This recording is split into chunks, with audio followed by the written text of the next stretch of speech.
Bismillahirrahmanirrahim. Today we discuss Introduction to Augmented Matrix.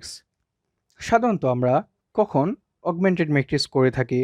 আমরা সাধারণত বিভিন্ন ইকুয়েশন সলভ করার ক্ষেত্রে যেখানে ইকুয়েশন সলভ করতে আরও সহজতর হয়, এই জন্য সাধারণত আমরা অগমেন্টেড ম্যাট্রিক্স আকারে করে দেন ইকুয়েশনটা সলভ করি।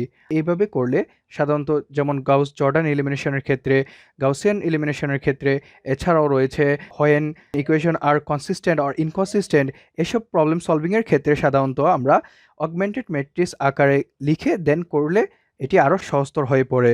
সো আসুন দেখি কিভাবে ইকুয়েশনগুলোকে আমরা অগমেন্টেড ম্যাট্রিক্স আকারে সাজাতে পারি। হেয়ার আপনারা দেখতে পাচ্ছেন এখানে দুইটা ইকুয়েশন।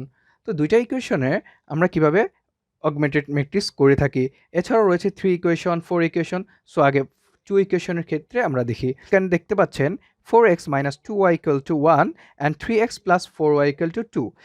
x এর যে সহগ আছে এবং y এর যে সহগ আছে, আমরা সেই সহগগুলোকে সাধারণত যে ম্যাট্রিক্স আকারে লেখাটাকেই বলা হয় অগমেন্টেড ম্যাট্রিক্স।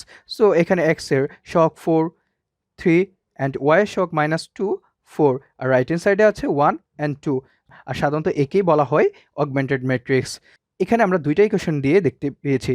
এখন আসুন দেখি তিনটা ইকুয়েশন দিয়ে কীভাবে অগমেন্টেড ম্যাট্রিক্স করা হয়। সাধারণত সিম্পল, এটি তেমন হার্ড বা ভয় পাওয়ার কিছু নয়। সো দেখা যায়। সো এক্সের যে সহগ, এই এক্সের সহগগুলোকে বসিয়ে অগমেন্টেড তৈরি করি।